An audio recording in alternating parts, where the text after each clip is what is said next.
Today we are going to continue with our mission. We're trying to make this already quite light Chapter 3 lighter by installing a Brompton Superlight carbon crankset. But before we start, let's take the weight. We have been criticised before that the weight of air in the tyres impacts on the weight of the bicycle, so we're not going to touch the tyres. And obviously the weight at the moment includes the quad lock adapter and my sandwich bag, and it weighs in at 9.29 kilograms. We are going to take you through what's in the box and how much it weighs. You are going to need quite a few tools from your toolkit. This little lot is to remove your old crankset and bottom bracket. We're not going to show you how to remove your old crankset. We've done that before and we'll put a link in the description below. And this little lot is to install your new bottom bracket and crankset. We are then going to show you how to install your new bottom bracket and crankset. Don't worry about the weigh scale, that's for me to weigh stuff. And then we'll work out how much weight we have saved with this process. So, what is in the box? Let's take a look. Well, actually, we can have a look at the back. It tells you what's inside. So we have a 50-tooth chainring and a drive side crank, a non-drive side crank and axle assembly, a left and right bottom bracket cup and a bottom bracket spacer, a crank spacer, 3 pedal washers and a crank wave washer.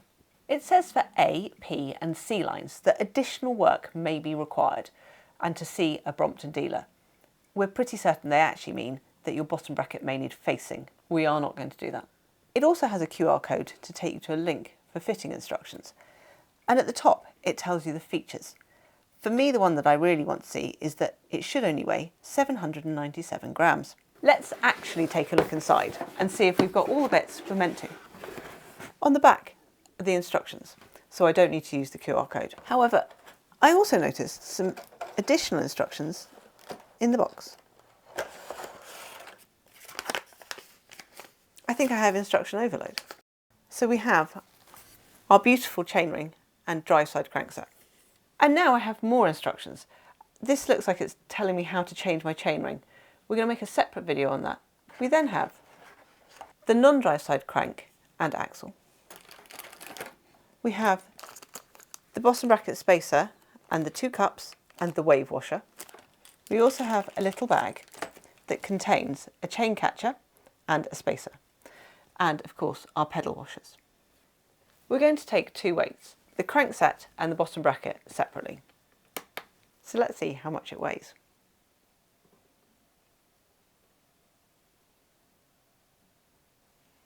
£650 grams. And then the bottom bracket with its spacer and washer weighs in at 101 grams. So in total, that is 751 grams on our scale. So the weight of the Brompton standard 52 crankset is 650 grams. And the standard Brompton square taper bottom bracket, 269 grams. So your carbon Superlight crankset will be about 260 grams lighter than your standard crankset. We're going to show you how it fits together before we actually put it in the bike. The first thing that's really important is everything has L and R for left and right on it. So you have it on the axle, left and right. You have it on the bottom bracket spacer and on the bottom bracket cups. So hopefully you can't get it the wrong way around. The first thing we're going to put on is the wave washer that goes on the axle.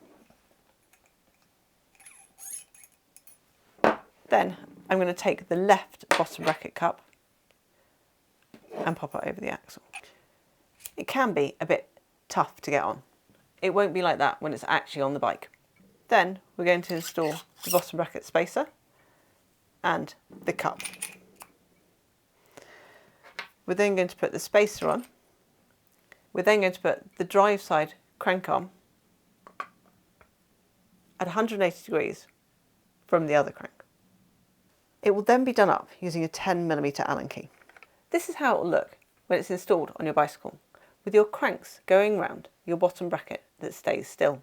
The bottom bracket cups have bearings inside, and as your crank goes round, they allow it to move. So now, let's go and put it in our bike. I might well have forgotten the bike. Now we've removed our old crankset, so we're going to clean and degrease the bottom bracket shell. That's this bit here.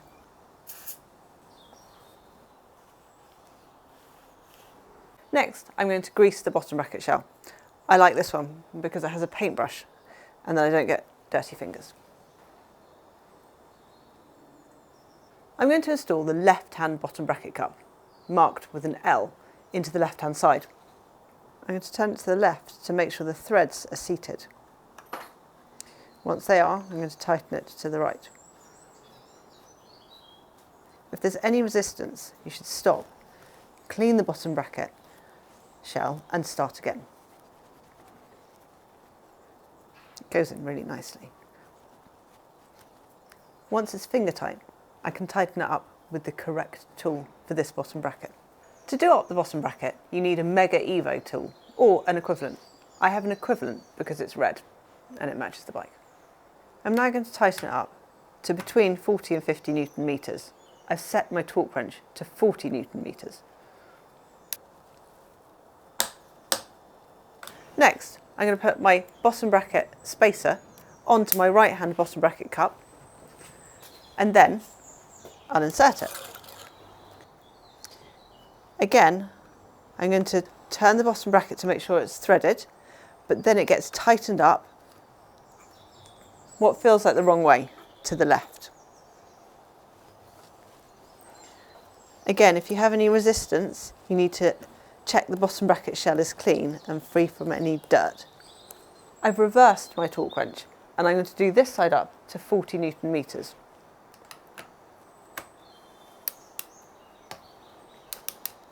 You need to keep the tool tight on the bottom bracket whilst the bicycle's trying to move. Brompton recommend you tighten this up with the bicycle on the ground, but we've got some leaves on our ground so it doesn't look so pretty, so we put it in the stand. Sorry. The wave washer, well, it looks like it's got bent, so don't moan at us that it's damaged. It's not, it's designed like this.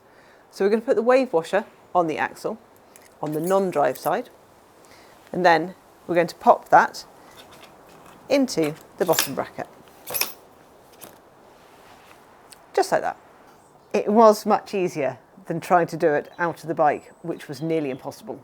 Next up, we're going to put the spacer onto the axle. We are then going to put the drive side crank arm at 180 degrees from the non-drive side so that we can actually pedal. We're then going to do it up with a 10mm Allen key to between 38 and 41 Newton meters. If, like me, you'd forgotten how tight to do it up, it reminds you just here between 38 and 41 Newton meters. This is up the normal direction, righty-tighty, but it's really important to keep it straight because you don't want to cross thread it. 39 Newton meters. It feels much smoother already. So now all that's left is to put my chain on and go for a ride. And now we're all good to go, apart from the pedals. So after all that, how much does it weigh? 9.14 kilos, down from 9.29. It just didn't seem like enough weight, so we took it to our more accurate packing bench, and it only weighs in at 0.05 of a kilogram. So it's 9.10 kilograms. So confirming our original weight. So we've saved 150 grams with our crankset upgrade. If you like this video about installing the Brompton Carbon Superlight crankset and not really saving as much weight as we thought you would really like it if you gave us a big thumbs up. Today, we're going to make, no, I'm going to make a mistake. It weighs in at 0.06 kilograms, 412 grams.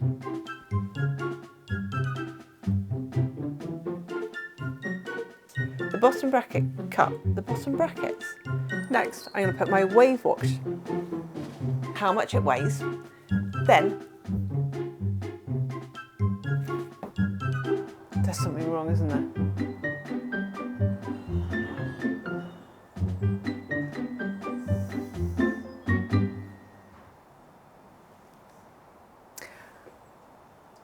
I'm confused. It should be more than that. 15 grams. I thought it was nearer 200.